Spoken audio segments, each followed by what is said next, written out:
ሰላም ጤና ይስጥልኝ የማዮ ስፖርት ተከታታዮች እንደምን አላችሁ? ባላችሁበት ሰላማችሁን ይድረስ እያለን እንግዲህ በቅዳሜና እሁድ የተደረጉ መርሃ ግብሮችን ውጤት እንጠቁማለን። ከጨዋታ በኋላ የተሰጡ አስተያየቶችን እንጠቁማለን። እንግዲህ ሳይጠበቅ አርሰናል ከ4 ዋንጫ ወደ 2 ዋንጫ ፉክክር ውስጥ የገባበትን ሳምንት አሳልፈዋል። ሳይጠበቅ በሳውዛምፕተን ከኤፍኤ ካፕ ውጪ ሆኗል።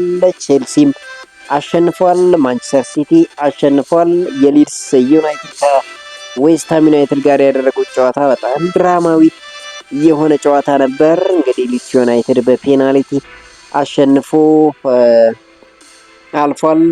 የኤፍኤ ካፕ ተጋጣሚዎችም ዕጣ ድልድል ይፋ ተደርጓል። ስለዚህም ትሰማላችሁ። በስፔን ላ ሊጋ ሪያል ማድሪድ ሲሸነፍ ባርሴሎና አሸንፏል። በባርሴሎና ጨዋታ ራሽፎርድ ጎል አስቆጥሯል። ላሚን ያማል የዘረኝነት ጥቃት ደርሶበታል።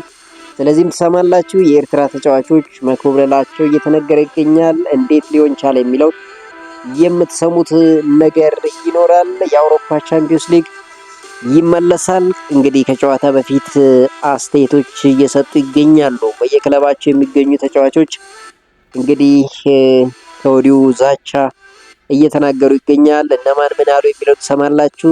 በክርስቲያኖ ሮናልዶ ጉዳይ አዲስ ነገር ይዘናል። ክርስቲያኖ ሮናልዶ እንግዲህ ተመልሷል፣ ጎልም አስቆጥሯል። ስለዚህ ትሰማላችሁ። ሮናልዶ የአልናስሪን ወጪዎች ይከፍሏል ሲሉ የተናገሩ ሰው አሉ። እንዴት የሚለውን ትሰማላችሁ። እንግዲህ ሮናልዶ ከሜዳ ውጭም በሜዳ ላይም የሚያደርጋቸው እንቅስቃሴዎች አስገራሚ ሆነዋል። ስለዚህ የምነግራችሁ ነገር ይሆናል። በኤቨርዲቪዚዮ ፒኤስቪ እንግዲህ ሊጉን ሻምፒዮን ሆኗል።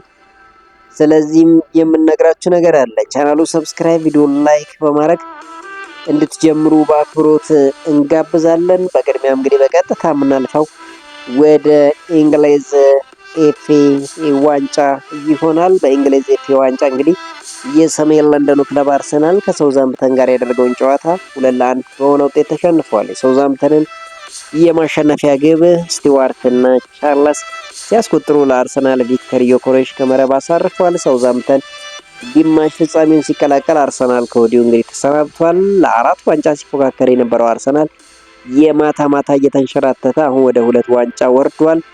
የእንግሊዝ ፕሪሚየር ሊግ እና የአውሮፓ ቻምፒዮንስ ሊግ ብቻ ይቀሩታል። ዘንድሮ እንግዲህ አርሰናል 4 ዋንጫ ያነሳል ሲባል ከወዲሁ ወደ 2 የወረደበትን ቅጽበት አስመዝግቧል። እንግዲህ ቻምፒዮንሺፑ ክለብ ሳውዛምፕተን ያለፉትን 15 ጨዋታዎች አልተሸነፈም፣ 12ቱን ማሸነፍ ችሏል። እንግዲህ አሰልጣኝ ማይክል አርቴታ አርሰናል ቀጣይ ለፕሪሚየር ሊግ እና ለቻምፒዮንስ ሊግ ዋንጫዎች የሚፋለም ይሆናል ሲሉ እንግዲህ የተናገሩበት ቅጽበት ተሰምቷል።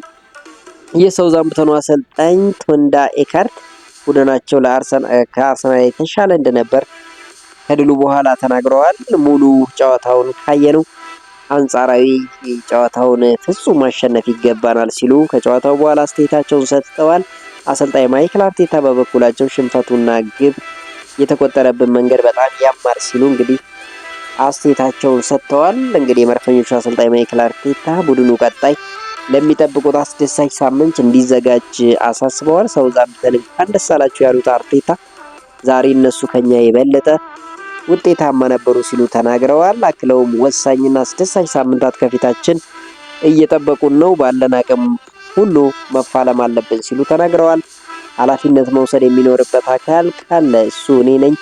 ተጫዋቾቹ ለ9 ወራት ያላቸውን ሰጥተዋል፣ ከጎናቸው ልቆም ይገባል ሲሉ ተናግረዋል። ስለ ማጋሌሽ ጉዳት የተጠየቁት አርቴታ ስለ ሁኔታው አላውቅም፣ መቀጠል አልቻለም፣ ሁኔታውን መገምገም አለብን ሲሉ እንግዲህ አስተያየታቸውን ሰጥተዋል። ያም ሆነ ይህ እንግዲህ አርሰናል ለ4 ዋንጫ ያደረገው ግስጋሴ አሁን ደግሞ ወደ 2 የወረደበትን ክስተት አስመዝግቦ ወጥቷል። እንግዲህ ሳውዛምፕተኖች የኤፍኤ ካፕ ዋንጫ ድላቸውን 50ኛ ዓመት ለማክበር በዚህ ዓመት በውድድሩ ልዩ ማሊያ እየለበሱ ይገኛሉ። የማሊያ ዲዛይን ክለቡ በ1976 የኤፍኤ ካፕ ፍጻሜ ማንቸስተር ዩናይትድ 1-0 ሲያሸንፍ የለበሰውን ማሊያ የሚዘክር ነው። ሳውዛምፕተን ከ50 ዓመታት በፊት ያሳካው የኤፍኤ ካፕ ዋንጫ በታሪኩ ያሳካው ብቸኛ ትልቅ ዋንጫ እንደሆነ ይታወቃል። ይሁን እንጂ ሳውዛምፕተን በግማሽ ፍጻሜ ይህንን ልዩ ማሊያ ለመልበስ የተለየ ፈቃድ ያስፈልጋቸዋል። የእንግሊዝ የኤፍኤም ክለባቸው በግማሽ ፍጻሜ የሚለብሱትን ማሊያ በአመቱ መጀመሪያ እንዲያስመዘግቡ አስገድዳል። አሁን ላይ የኤፍኤው ሳውዛምፕተን ማሊያውን እንዲለብስ ልዩ ፍቃድ ለመስጠት ፈቃደኛ መሆኑ ተገልጿል። የሚሆነው ግን በግማሽ ፍጻሜ ጨዋታ ላይ ከተጋጣሚ ማሊያ ጋር ካልተጋጨ ብቻ መሆኑ ተነግሯል። ሳውዛምፕተን እንግዲህ በግማሽ ፍጻሜው ከማንቸስተር ሲቲ ጋር ተደልድሏል። እንግዲህ ከማንቸስተር ሲቲ ጋር የማይመሳሰል ከሆነ በቀጥታ እንግዲህ የሚለብስ ይሆናል። እንግዲህ ስለ ኤፍኤ ካፕ ካነሳን የኤፍኤ ካፕ ሽልማት ገንዘብ ምን ያህል የሚለው ታውቋል። እንግዲህ የእንግሊዝ ኤፍኤ ካፕ ሩብ ፍጻሜ ጨዋታዎች የሚያሸንፉ ክለቦች 477 ፓውንድ ሽልማት ገንዘብ ይቀበላሉ። ገንዘቡ ማንቸስተር ሲቲ በቅርቡ ካራባኦ ካፕ አሸንፎ ከተሰጠው ሽልማት በ5 እጥፍ እንደሚበልጥ እየተነገረ ይገኛል። የኤፍኤ ካፕ ግማሽ ፍጻሜ የሚያሸንፍ ክለብ 1 ሚሊዮን ፓውንድ ሲያገኝ ተሸናፊው ደግሞ 530,000 ይሰጠዋል። ግንቦት ላይ የኤፍኤ ካፕ ዋንጫውን የሚያሸንፈው ቡድን 2.1 ሚሊዮን ፓውንድ ሽልማት የሚያገኝ ይሆናል። በዚህ ዓመት ማንቸስተር ሲቲ፣ ቼልሲ እና ሳውዛምፕተን እንዲሁም ሊድስ ዩናይትድ ግማሽ ፍጻሜውን የተቀላቀሉ ክለቦች መሆናቸው በይፋ ታውቋል። እንግዲህ ሊድስ ዩናይትድ ከረጅም ዓመት በኋላ ነው ግማሽ ፍጻሜውን የተቀላቀለው። ሊድስ ዩናይትድ ከዌስትሃም ዩናይትድ ጋር ያደረገውን የሩብ ፍጻሜ ጨዋታ በመለያ ምት 4-2 በሆነ ውጤት ነው ማሸነፍ የቻለው። ይህ ጨዋታ በጣም ድራማ የታየበት ጨዋታ ነበር። እንግዲህ ሊድስ ዩናይትድ 2-0 እየመራ 90 ደቂቃ አልቆ ከ90 ደቂቃ በኋላ በ93 እና 97 ደቂቃ ላይ አክሴል ዲሳሲ እና ፈርናንዴዝ ባስቆጠሩት ግብ ዌስትሃም ዩናይትድ አቻ መሆን ቻለ።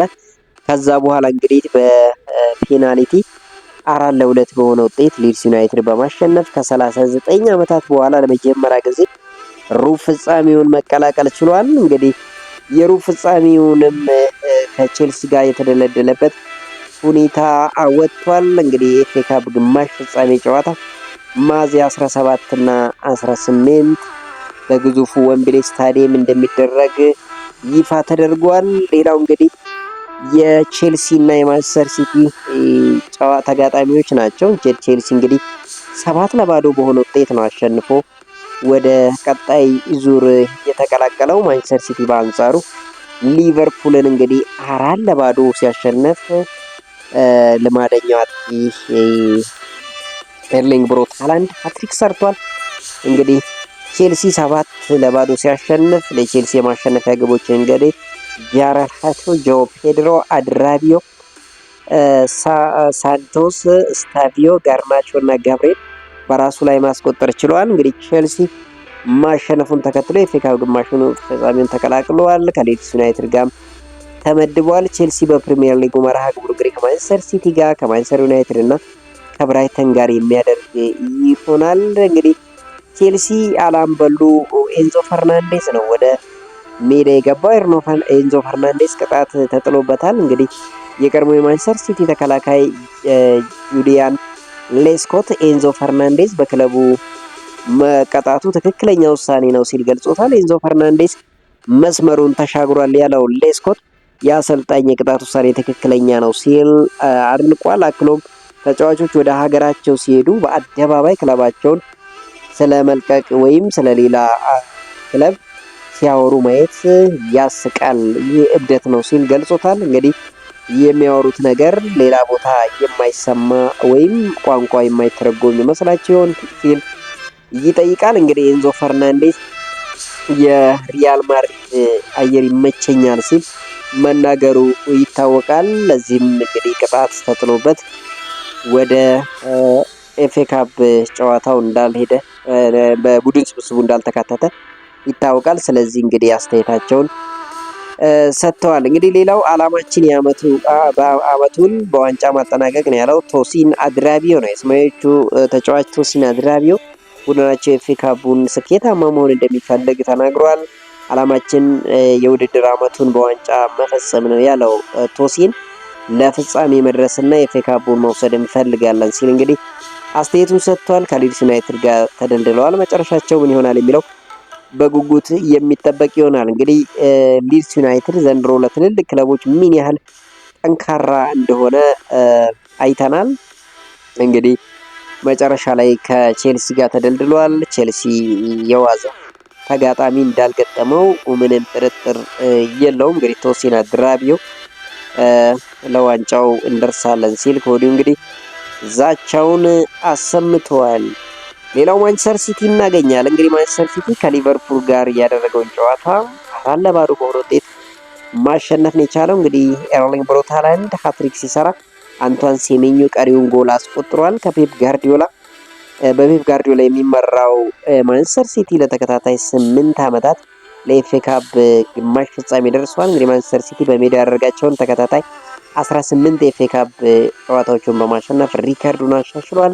ማንቸስተር ሲቲ ከ1937 በኋላ ለመጀመሪያ ጊዜ ሊቨርፑልን በ3 ተከታታይ ጨዋታዎች ማሸነፍ ችሏል። ሊቨርፑል በውድድር ዓመቱ 15ኛ ሽንፈት ሆኖ ተመዝግቦለታል። እንግዲህ ኤርሊንግ ሃላንድ ሃትሪክ መስራት ናፍቆኝ ነበር ነው ያለው። የማንቸስተር ሲቲ አጥቂ ኤርሊንግ ብራውት ሃላንድ በድጋሚ ወደ ዌምብሌይ ማምራት ተደስተናል ሲል ተናግሯል። በዚህ ክለብ ውስጥ ዋንጫ ማሸነፍና ምርጥ እንቅስቃሴ ማድረግ አለብህ፣ ደስተኞች ነን ሲል ተደምጧል። አክሎም በማንቸስተር ሲቲ ማሊያ ሃትሪክ ከሰራ ቆይቼ ነበር፣ ዛሬ ዳግም ለማድረግ ትክክለኛው ጊዜ ነበር ሲል አስተያየቱን ሰጥቷል። እንግዲህ ኤርሊንግ ሃላንድ የሰርጂዮ አጉዌሮን ታሪክም ተጋርቷል። እንግዲህ ሁለቱም በጋራ 12 ጊዜ ሃትሪክ የሰሩበትን ቅጽበት አሳልፈዋል። እንግዲህ ሪከርዱን የራሱ ለማድረግ አሁንም እድሉ እንዳለው ምንም ጥርጥር የለንም። እንግዲህ ኤርሊንግ ብራውት ሃላንድ 12 ጊዜ በማንቸስተር ሲቲ ማሊያ ሃትሪክ ሰርቷል። ስለዚህ ጉዳይ የተጠየቀው ፔፕ ጋርዲዮላ ሰርጂዮ አጉዌሮ የማይተካ ተጫዋች ነው ሲል እንግዲህ ቀድሞ ተጫዋቹን አሞካሽቶታል። እንግዲህ ኤርሊንግ ብራውት ሃላንድ የግሉ የማድረግ እድል እንዳለው ግን ይጠበቃል። የሊቨርፑል አሰልጣኝ አርኔ ስሎት ከጨዋታው በኋላ በሰጠው አስተያየት ስለ ጨዋታው ውጤቱ በራሱ ይናገራል ሲል ተደምጧል። በጣም ተበሳጭተናል ያሉት አርኔ ስሎት ከውድድሩ በመውጣታችን ብቻ ሳይሆን በተቆጠረብን ጎል ባሳየነው ነገርም ተበሳጭቻለሁ ሲሉ ተናግረዋል። ቡድናቸው ድሎችን መጠቀም ተስኖት እንደነበር የገለጹ አሰልጣኙ ፍጹም ቅጣት ምት እስከሚያስቆጥሩ ድረስ ተቀራራቢ ነበርም ብለዋል። አክለውም ዛሬ ያለው ጥሩ ነገር ተጨማሪ ግብ አለመቆጠሩ ብቻ ነው ሲሉ እንግዲህ ብስጭታቸውን በይፋ መግለጽ ችለዋል። እንግዲህ ከጨዋታው በኋላ ይህንን አስተያየት ሰጥተዋል። በሌላ በኩል እንግዲህ የአምበላቸው ቨርጂል ቫን ዳይክ አስተያየት ነው። እንግዲህ ቨርጂል ቫን ዳይክ በጣም ተበሳጭተናል፣ ደጋፊዎችን እንግዲህ ይቅርታ እንጠይቃለን፣ ይህንን የምንለውጥበት የአውሮፓ ቻምፒዮንስ ሊግ እድል አለን ሲል ይናገራል። እንግዲህ ደጋፊዎችን ራሳችንን እንዲሁም አሰልጣኙንም አንገት አስደፍተናል ያለው ቫን ዳይክ ላሳየነው ነገር ደጋፊዎችን ይቅርታ መጠየቅ ብቻ ነው የምንችለው ሲል ተናግሯል። ስለ ፒኤስጂ ጨዋታ ያነሳው ቨርጂል ቫን ዳይክ እነሱ አሁን እኛን እየጠበቁን ነው፣ ሮብ ጨዋታውን ለማየት እንሞክራለን። አክሎም ራሳችንን በስነ ልቦና ማዘጋጀት አለብን፣ ምክንያቱም በጣም ከባድ ጨዋታ ነው የሚሆነው ሲል ቨርጂል ቫን ዳይክ እንግዲህ ተናግሯል። ለማንኛውም ከፒኤስጂ ከባድ ፈተና እንደሚጠብቃቸው ምንም ጥርጥር የለውም። ሌላው የሊቨርፑል የፊት መስመር አጥቂ ሂጎ ኢኪቲኬ ሊቨርፑል ውስጥ በመገኘቱ ደስተኛ መሆኑን ተናግሯል። ሊቨርፑል ትልቅ ክለብ እንደሆነ አውቅ ነበር ያለው ኢኪቲኬ በዚህ ልክ ትልቅ ይሆናል ብዬ ግን በጭራሽ አልገመትኩም ነበር ሲል ሀሳቡን ገልጿል። አክሎም ሊቨርፑል ቤተሰባዊ ክለብ ነው፣ አዲስ ተጫዋቾችን እጁን ዘርግቶ ይቀበላል፣ እንዴትም መቀበል እንዳለበትም ያውቃል ሲል ተናግሯል። ሊቨርፑል ውስጥ በመሆኔ በጣም ደስተኛ ነኝ፣ ኩራትም ይሰማኛል ሲል ሁጎ ኢኪቲኬ እንግዲህ ተናግሯል። ተጋጣሚያቸው ፒኤስጂ ተጫዋች እንግዲህ ዲዛሪ ዱዌ ዋንጫው ማሸነፍ እንችላለን ሲል አስተያየቱን ሰጥቷል። እንግዲህ የፒኤስጂ የፊት መስመር ተጫዋች ዲዛሪ ዱዌ ቻምፒዮንስ ሊጉን ዳግም ማሸነፍ እንደሚችሉ ተናግሯል። ቻምፒዮንስ ሊግ ማሸነፍ እንችላለን ያለው ዲዛሪ ዱዌ ዳግም ታሪክ መጻፍ እንፈልጋለን፣ በዚህ እርግጠኞች ነን ሲል ተናግሯል። አክሎም ምን ማድረግ እንደምንችል እናውቃለን፣ ውስብስብ ሁኔታ ውስጥ ብንሆንም እንኳን ማስተካከል እንደምንችል እናውቃለን ሲል ተናግሯል። ፒኤስጂ እንግዲህ ሮብ ዕለት ከሊቨርፑል ጋር የቻምፒዮንስ ሊግ ሩብ ፍጻሜ ጨዋታውን ያደርጋል። ማን ያሸንፋል የሚለው እንግዲህ ከወዲሁ በጉጉት የሚጠበቀው ነገር ነው። ሌላው እንግዲህ የስፔን ላሊጋ መርሃ ግብርን እናገኛለን። በስፔን ላሊጋ እንግዲህ ባርሴሎና ድል ቀንቶታል። በሪያል ማድሪድ በአንጻሩ ሽንፈት አስተናግዷል። እንግዲህ ባርሴሎና ድል ሲያደርግ ማርከስ ራሽፎርድ ጎል አስቆጥሯል። እንግዲህ ከአትሌቲኮ ዲ ማድሪድ ጋር የተገናኘው ባርሴሎና 2-1 በሆነ ውጤት ነው ያሸነፈው። ማርከስ ራሽፎርድ እንዲሁም ሮበርት ሌቫንዶስኪ ጎሎችን አስቆጥረዋል። አትሌቲኮ ማድሪድን ቀዳሚ ያደረገች ጎል ጁሊያኖ ሲሞኒ የማስቆጠር ችሏል። እንግዲህ በጨዋታው 10 የማስጠንቀቂያ እና 1 የቀይ ካርድ ተመዝግበዋል። ባርሴሎና የስፔን ላሊጋን በ7 ነጥብ ልዩነት መምራት ጀምሯል። በ76 ነጥብ እንግዲህ አንደኛ ላይ ተቀምጧል። አትሌቲኮ ማድሪድ በ57 ነጥብ አራተኛ ላይ ተቀምጧል። እንግዲህ ቀጣይ ሩብ በአውሮፓ ቻምፒዮንስ ሊግ የሚገናኙ ይሆናል። ሁለት ክለቦች በባርሴሎና ሜዳ ዳግም የሚገናኙበት አጋጣሚ እንግዲህ ተፈጥሯል። ታዲያ በጣም አስገራሚው ነገር በዚህ ጨዋታ የላሚን ያማል የዘረኝነት ጉዳይ ነው። እንግዲህ የባርሴሎና የፊት መስመር ተጫዋች ላሚን ያማል ትላንት ምሽት በአትሌቲኮ ማድሪድ ደጋፊዎች የዘረኝነት ጥቃት እንደደረሰበት ይፋ ተደርጎ እንግዲህ ይህ ተጫዋች አትሌቲኮ ማድሪድ ደጋፊዎች በጨዋታው ያሚል በጣም አስቀያሚ ነህ እያሉ ሲጠሩት በወጣ ቪዲዮ ተሰምቷል። በተጨማሪም ወደ ሞሮኮ ተመልሰ ሂድ በማለት የዘር ሐረጉ የሚመዘዝበትን ሀገር ጠቅሰው ተሳድበዋል። ላሚን ያማል በጨዋታው በጣም በመበሳጨት ውስጥ ሆኖ ስታዲየሙን ለቆ ሲወጣ ተስተውሎ ነበር። ተጫዋቾቹ በቅርቡ የስፔን ደጋፊዎችን በእምነት ላይ ያደረሱትን ጥቃት አውግዞ ማዘኑን ገልጾ ነበር። ታዲያ እንግዲህ አሁንም ደግሞ የአትሌቲኮ ዲ ማድሪድ ተጫዋቾች የዘረኝነት ሰለባ አድርገውታል። እንግዲህ የስፔን ላሊጋ እንግዲህ ምን አይነት ቅጣት ሊያስተላልፍ ይችላል የሚለው በጉጉት የሚጠበቀው ጉዳይ ነው። እንግዲህ ወጣት ተጫዋች ገና ካሁኑ እንደ ቬኒሲየስ ጁኒየር ሁላ የዘረኝነት ጥቃት መሆኑ ሌላ አነጋጋሪ ጉዳይ ሆኗል። በሌላ በጨዋታ እንግዲህ ሎስ ብላንኮቹ የተሸነፉበት ጨዋታ ነው። እንግዲህ ከማዮርካ ጋር ያደረገው ጨዋታ ሪያል ማድሪድ 2-1 ተሸንፈዋል። የማዮርካ የማሸነፊያ ግቦች እንግዲህ ማርላኖስ እንዲሁም ሙሪክ ሲያስቆጥሩ የሪያል ማድሪድ ግብ ሚሊታው ከመረብ ማሳረፍ ችሏል። ሎስ ብላንኮቹ በውድድሩ 9 ዘመኑ እንግዲህ 5ኛ ሽንፈታቸውን አስተናግደዋል። በ69 ነጥብ ሁለተኛ ላይ ለመቀመጥ ተገደዋል። ቀጣይ ማክሰኞ እንግዲህ በአውሮፓ ሻምፒዮንስ ሊግ ከሪያል ማድሪድ ጋር ከባየር ሙኒክ ጋር ጨዋታቸውን ያደርጋሉ። ባየር ሙኒክ በአንጻሩ አሸንፏል። እንግዲህ ከጨዋታው በፊት ሪያል ማድሪድ ከባየር ሙኒክ ከሚያደርጉት ጨዋታ በፊት እንግዲህ ሙኒኮች ማድሪድን ማሸነፍ እንችላለን ሲሉ አስተያየታቸውን ሰጥተዋል። የባየር ሙኒክ ተጫዋቾች ጨዋታውን ስለማሸነፍ ስጋት እንደሌላቸው በሰጡት አስተያየት ተናግረዋል። እንግዲህ ቶማስ ቢሾፍ ሪያል ማድሪድን ማሸነፍ እንደምንችል በጣም እርግጠኞች ነን ሲል፣ ስታንስቲች ወደ ጨዋታው የምንገባው 110% እንደምናሸንፍ እርግጠኞች ሆነን ነው ሲል ይናገራል። ለርናት ካርል አሁን ላይ በዓለም ያለ የትኛውን ቡድን በቀላሉ ማሸነፍ እንችላለን ሲል እንግዲህ አስተያየቱን ሰጥቷል። እንግዲህ በጣም አስገራሚ ጨዋታ እንደሚሆን እናውቃለን። እንግዲህ ሪያል ማድሪድ በአውሮፓ ቻምፒዮንስ ሊግ ምን ያህል ግዙፍ እንደሆነ ይታወቃል። ነገር ግን ዘንድሮ የባየር ሙኒክ አቋም በጣም ከፍተኛ እና ከባድ እንደሆነ ደግሞ ምንም ጥርጥር የለውም። ይህን ጨዋታ የሚመሩት ዳኛም እንግዲህ ከወዲሁ ታውቀዋል። የፊታችን ማክሰኞ የሚጠበቀው የሪያል ማድሪድ ከባየር ሙኒክ የቻምፒዮንስ ሊጉ ጨዋታው የሚመሩት ዳኛ ይፋ ተደርጓል። ሴንቲያጎ በርናባ ስታዲየም ላይ የሚደረገው ጨዋታ እንግሊዛዊ ዳኛ ማይክል ኦሊቨር የመሃል ዳኝነቱን እንደሚመሩት ተነግሯል። ሪያል ማድሪድ በማይክል ኦሊቨር እየተመራ 4 ጨዋታዎችን በቻምፒዮንስ ሊጉ አድርጎ 3ቱን አሸንፎ በአንዱ ተሸንፏል።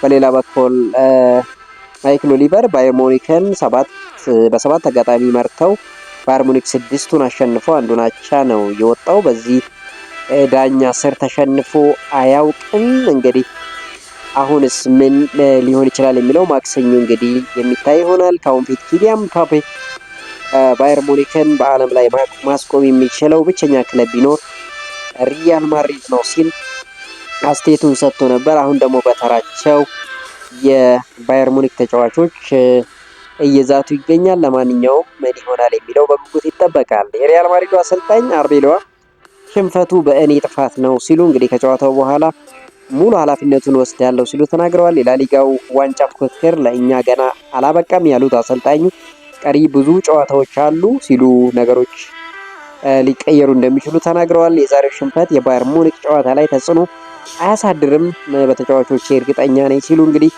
ጨምረው ተናግረዋል። ተጫዋቾቹ ማክሰኞ ማሸነፍ እንደሚችሉ እንዲያምኑ ፈልጋለሁ ያሉት አሰልጣኙ ጨዋታው ላይ ትኩረት ማድረግ አለብን ሲሉ እንግዲህ ከዚህ ጨዋታ በፊት አስተያየታቸውን ሰጥተዋል። እንግዲህ ቀጣይ ማክሰኞና ሮብ ተጠባቂ ጨዋታ ይደረጋል ማለት ነው። በጀርመን ቡንደስሊጋ እንግዲህ ባየር ሙኒክ ፍሪበርግን 3-2 በሆነ ውጤት አሸንፎ ነው እንግዲህ ለዚህ ጨዋታ የሚደርሰው። በጨዋታው እንግዲህ ቢሾፍ 2 ጎሎችን ሲያስቆጥር ሻርል ሌላኛውን ጎል አስቆጥሯል። እነኚህ ወጣት ተጫዋቾች እንግዲህ ከዚህ ጨዋታ በኋላ ነው መዛት የጀመሩት። ለፍሬቦርግ ግቦቹን ማዛምቢ እና ኮለር ነው ከመረብ ያስቆጠረው። ፍሬቦርግ በጨዋታው እስከ 81ኛው ደቂቃ ድረስ 2-0 ሲመራ ነበር። ባየር ሙኒክ በዘንድሮ የውድድር ዓመት 28 ጨዋታዎች ላይ 100 ጎሎችን አስቆጥሯል። እንግዲህ የሊግ ደረጃውንም በ73 ነጥብ እየመራ ይገኛል።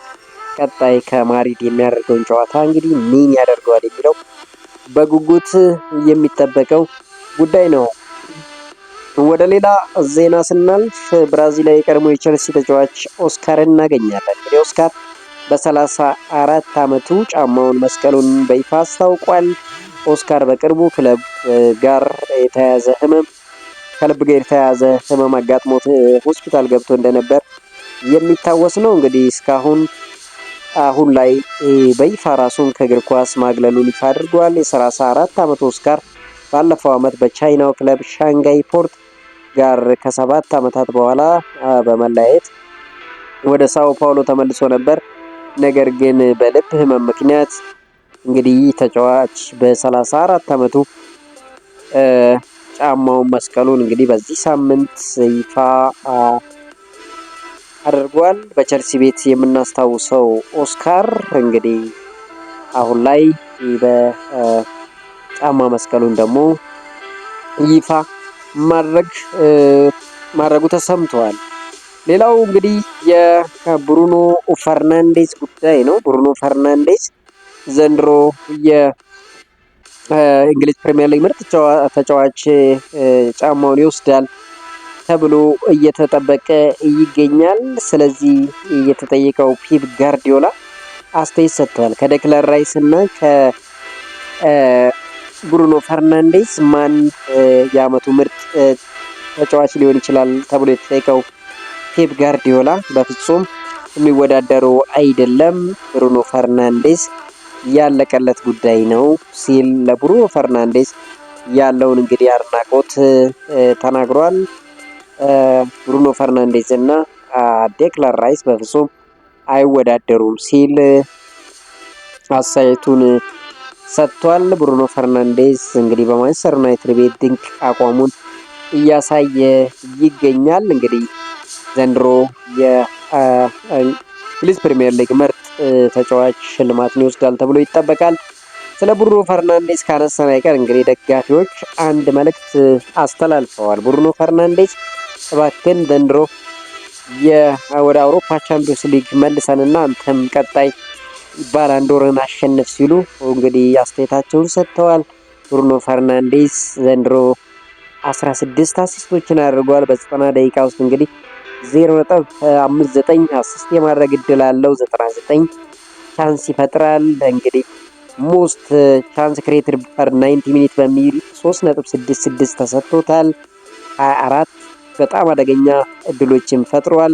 በ90 ደቂቃ ውስጥ 0.89 በጣም ያለቀላቸው ኳሶችን የማቀበል ንጽጻሬውን ወስዷል። ብሩኖ ፈርናንዴዝ በጣም አስገራሚ ሪከርድ ላይ ይገኛል። እንግዲህ በእንግሊዝ ፕሪሚየር ሊግ ለ6 ጊዜ የወሩ ምርጥ ተጫዋች ተብሎ የተሸለመው ሙሐመድ ሳላህ፣ ሃሪ ኬን እና ሰርጂዮ አጉዌሮ ብቻ ይበልጡታል። ምናልባት ይህንንም ሪከርድ የሚያሻሽልበት እድል እንዳለው ይጠበቃል። ሌላው በማንቸስተር ዩናይትድ ቤት የፓትሪክ ዶርጉ ጉዳይ ነው። ፓትሪክ ዶርጉ እንግዲህ ሳር ላይ ብቻውን ልምምድ ጀምሯል። ፓትሪክ ዶርጉ ምናልባት አመቱ ሳይጠናቀቅ ወደ ማንቸስተር ዩናይትድ የሚመለስበት እድል እንዳለ እየተጠቆመ ይገኛል። ፓትሪክ ዶርጉ እንግዲህ በጣም ወደ አቋሙ ተመለሰ ሲባል በጉዳት ምክንያት ከማንቸስተር ዩናይትድ ስብስብ ውጪ እንደሆነ ይታወሳል። አሁን ግን ፓትሪክ ዶርጉ ወደ ልምምድ መመለሱና ለብቻው ልምምድ እየሰራ እንዳለ በይፋ ተነግሯል። ሌላው ማንቸስተር ዩናይትድ ቤት የሃሪ ማጉዌር እና የኮቢ ማይኖ ጉዳይ ነው። እንግዲህ ሃሪ ማጉዌር እና ኮቢ ማይኖ ማንቸስተር ዩናይትድ ወደ ዓለም ዋንጫ ሳያመሩ ከወዲሁ ውላቸውን ለማራዘም እየተንቀሳቀሰ እንዳለ እየተነገረ ይገኛል። ሁለቱም ጥሩ ድርድር እያደረጉ እንዳሉ ተነግሯል። መጨረሻቸው ምን ይሆናል የሚለው እንግዲህ በጉጉት የሚጠበቀው ጉዳይ ነው። ሌላው ማንቸስተር ዩናይትድ በክረምት አማካይ እንደሚፈልግ ይታወቃል። እንደ አደም ዋርተን፣ ሳንድሮ ቶናሊ፣ ብሩኖ ጎማሬሽ እየተባለ ብዙ ተጫዋቾች እንግዲህ እየተነሱ አንድሬን ጨምሮ ማለት ነው። ታዲያ ራያን ጊግስ እንግዲህ ይናገራል። አደም ዋርተን ከሁሉም የተሻሉና ማንቸስተር ዩናይትድ ቅድሚያ ሊሰጣቸው የሚገባው የመሃል ሜዳ ሞተርስ ናቸው ሲል ለአደም ዋርተን ቅድሚያ ሰጥቷል። እንግዲህ አዳም ዋርተን ማንቸስተር ዩናይትድ ከክሪስታል ፓላስ ቢያመጣው በጣም ጠቃሚው ተጫዋች ነው ከሳንድሮ ቶናሊ በተሻለ ብሎ ምክሩን ራያን ጊግስ ይለግሳል። ለማንኛውም ማንቸስተር ዩናይትድ በክረምት ላይ እንግዲህ ከባድ የቤት ስራ እንደሚጠብቀው ይታበቃል። ምክንያቱም ብሩኖ ካርሎስ ካስሜሮ ይለቃል ተብሎ እየተጠበቀ ይገኛል። ማኑኤል ኡጋርቴ እምነት የላቸው ማንቸስተር ዩናይትድ በዚህ ጉዳይ፣ ስለዚህ እሱም ይለቃል ተብሎ ይጠበቃል። እንደውም ማኑኤል ኡጋርቴ ከኒውካስል ዩናይትድ ቤት ፈላጊ እንዳለውም እየተነገረ ይገኛል። ምናልባት ይህ ተጫዋችም የሚለቅ ከሆነ መሀል ሜዳው ላይ ትልቅ የቤት ስራ እንደሚጠበቃቸው ይጠበቃል። ለማንኛውም ክረምት ላይ እንግዲህ ምን ያደርጉታል የሚለው በጉጉት የሚጠበቀው ጉዳይ ነው። ሌላው የኤርትራ ብሔራዊ ቡድን የቅድመ ማጣሪያ ጨዋታውን አሸንፎ ወደ አፍሪካ ዋንጫ ማጣሪያ ድልድል መቀላቀሉ ይታወሳል። አሁን ላይ 7 ያህል የብሔራዊ ቡድን የሀገር ውስጥ ተጫዋቾች ከቡድኑ ስብስብ መጥፋታቸው ተገልጿል። ከቅርብ ምንጭ ለማጣራት እንደተሞከረው ሀገር ውስጥ የጫወቱ የነበሩ 7 ተጫዋቾች እስዋቲኒ ላይ መጥፋታቸው ታውቋል። ተጫዋቾቹ ብሔራዊ ቡድኑን ወደ አፍሪካ ዋንጫ ማጣሪያ እንዲመለስ ከረዱ በኋላ ለመመለስ ፈቃደኛ አልሆኑም። ቡድኑ ስብስብ ከተካተቱ 10 በሀገር ውስጥ የሚጫወቱ ተጫዋቾች 3 ብቻ መመለሳቸው ተዘግቧል። እንግዲህ እነዚህ ተጫዋቾች በዛው መጥፋታቸው እየተነገረ ይገኛል። በጣም አስገራሚ ዜና ሆነዋል። ሌላው የማንቸስተር ሲቲ የፊት መስመር ተጫዋች አንቷን ሴሜኞ ሪያን ቸርኪ ያለው ተሰጥኦ እንዳስገረመው ተናግሯል። ሪያን ቸርኪ ከዓለም ምርጥ ተጫዋቾች አንዱ ነው ሲል የገለጸው አንቷን ሴሜኞ በኳስ ጋር ምንም ማድረግ እንደሚችል እናውቃለን፣ በጣም ባለ ልዩ ተሰጥኦ ተጫዋች ነው ሲል ይናገራል። በመጀመሪያ ልምምዴ አስታውሳለሁ እሱ አስገራሚ ተሰጥኦ ሲያስመለክት አየሁትና ይህ ምን አይነት ተጫዋች ነው ብዬ ራሴን ጠየቅኩ ይላል። እንግዲህ አንቷን ሴሜኞ ሪያን ቸርኪ በሜዳ ላይ እንግዲህ እየተዝናና ኳሶችን ሲጫወት እንዲሁም ለቡድን አጋሮቹ ሲያቀብል የምንመለከተው አይነት ተጫዋች ነው። ታዲያ ይህ ተጫዋች የሚያደርጋቸው እንቅስቃሴዎች ለተቃራኒ ቡድን በጣም የሚያስከፋ ቢሆንም አንቷን ሴሜኞ ግን በዚህ ብቃቱ እንደሚደነቅና ምናልባት ሪያን ቸርኪ በዓለም ዋንጫ ከፈረንሳይ ብሔራዊ ቡድን ጋር ገዝፈው ከምናያቸው ተጫዋቾች አንዱ እንደሚሆን ብዙዎች እየገመቱለት ይገኛል። ሪያን ቸርኪ በእግር ኳስ መዝናናት ነው አላማዬ፣ እንዲሁም የቡድን አጋሮቼን ማገዝ ነው የምፈልገው ብሎ አስተያየቱን የሰጠው ሪያን ቸርኪ ከአንቶኒ ሴሜኞም እንግዲህ አድናቆት ተቸሮታል። ሌላው የክርስቲያኖ ሮናልዶ ጉዳይ ነው። እንግዲህ ክርስቲያኖ ሮናልዶ አሁንም ጎል ማስቆጠሩን ቀጥሏል።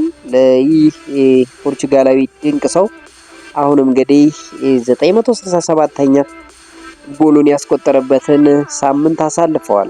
ለአልናስር 5-2 ባሸነፈበት ጨዋታ ክርስቲያኖ ሮናልዶ 2 ጎሎችን አስቆጥሯል። ሰይዶ ማኔም እንዲሁ 2 ጎሎችን አስቆጥሯል። እንግዲህ ክርስቲያኖ ሮናልዶ ከጉዳት ተመልሶ በውድድር ዘመኑ 23ኛ የሊግ ጎሉን ማስቆጠር ችሏል። በአጠቃላይ 967 ጎሎችን አስቆጥሮ እንግዲህ ለ1000 የሚያደርገውን ግስጋሴ አሁንም እየቀጠለ ይገኛል። ክለቡ አልናስርም በ70 ነጥብ እንግዲህ አንደኛ ላይ መቀመጥ ችሏል። ይህ ሰው እንግዲህ ክርስቲያኖ ሮናልዶ አሁንም ማስገረሙን ቀጥሏል። ሌላው ከክርስቲያኖ ሮናልዶ ጋር የተያያዘው እንግዲህ ሮናልዶ ከአሜሪካ 1.4 ቢሊዮን ቀርቦለት ውድቅ አድርጓል ሲል አልሳራኒ ይናገራል። እንግዲህ ፖርቹጋላዊ ተጫዋች ክርስቲያኖ ሮናልዶ ከአሜሪካ ጥያቄ ቀርቦለት እንደነበር የቀድሞ የአልናስር ቃል አቀባይ ሰውድ አልሳራሚ ተናግሯል። ክርስቲያኖ ሮናልዶ ከአሜሪካ ክለብ ኢንተር ሚያሚ 1.4 ቢሊዮን ዶላር ቀርቦለት እንደነበር ገልጿል። የክለቡ ፕሬዝዳንት ለሮናልዶ በቀጥታ ደውለው እንደነበርና ሮናልዶ ውድቅ ማድረጉ በአልናስር ለመቀጠል መወሰኑን ገልጿል። የአሜሪካ ፕሬዝዳንት ዶናልድ ትራምፕ ለክርስቲያኖ ሮናልዶ እየጠበቅንህ ነው ሲሉ ጥያቄ አቅርበው እንደነበር ይታወሳል። ሮናልዶ ታማኝ ሰው ነው ሲሉ የገለጹታል ሳራሚ እሱ ለአልናስር የፋይናንስ ወጪዎችም ሸፍኗል ሲሉ ይናገራሉ። አልናስር የኢሲያ ፍቃድ ለማሳደስ የገንዘብ እጥረት ገጥሞት ክርስቲያኖ ሮናልዶ ማገዙን ገልጸዋል። ሮናልዶ በቅርቡ ክለቡ ባለቤቶች ከሌሎች ጋር እኩል እይታ አይን አያዩትም ሲል በሰራተኞች ደሞዝም አልተከፈለም በሚል ተቃውሞ ላይ መቅረቡ ይታወሳል። እንግዲህ ስለ ክርስቲያኖ ሮናልዶ ይህንን አስተያየት ሰጥተዋል። እንግዲህ ክርስቲያኖ ሮናልዶ በጣም ልበ ቀና እንደሆነና በጣም ታማኝ እንደሆነ አስተያየታቸውን ሰጥተዋል ማለት ነው ስለ ክርስቲያኖ ሮናልዶ። በመጨረሻም ፒኤስቪ ኢንዶቨን እናገኛለን። እንግዲህ ፒኤስቪ ኢንዶቨን ዘንድሮ የ25/26 የውድድር ዓመት የኔዘርላንድ ሊግ አሸናፊ መሆኑን አረጋግጧል። ፌኖርድ ትላንት ነጥብ መጣሉን ተከትሎ ፒኤስቪ ገና በሊጉ 29ኛ ሳምንት ላይ ዋንጫውን አሸናፊነቱ ተረጋግጧል። ሊጉ ገና 5 ጨዋታዎች ቢቀሩትም ፒኤስቪ በ17 ነጥብ ልዩነት እየመራ ይገኛል። ፒኤስቪ ለተከታታይ 3ኛ የውድድር ዓመት የሊጉ ሻምፒዮን መሆን ችሏል። እንግዲህ ፒኤስቪ 27ኛ የኔዘርላንድ ሊግ ዋንጫውን ማሸነፍ ችሏል።